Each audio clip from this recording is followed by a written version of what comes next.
రక్తము కారినంత వరకు కూడా తమ ప్రాణాలను అర్పించినటువంటి భక్తులు చాలామంది బైబిల్ గ్రంథంలో మనం చూస్తాం. స్టెఫెను రాళ్ళతో ఆయన కొడుతుంటే మోకరించి, తండ్రి ఈ నేరము వాళ్ళ మీద మోపొద్దంటాడు. ఎందుకో తెలుసా?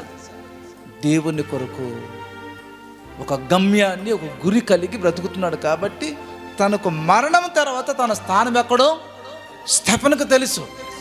ఈ రోజు నువ్వు చనిపోతే నువ్వు ఎక్కడికి వెళ్తావో నీకు తెలియదు. తెలుసా? నీ గురి గమ్యం తెలుసా? చాలామందికి తెలియటం లేదండి. మన గురి గమ్యం ఏంటో తెలుసా? మరణము తర్వాత మరొక బ్రతుకు మనకు ఉంది, మరొక లోకం ఉంది, నిత్యత్వము, యేసయ్య ఉన్న స్థలం.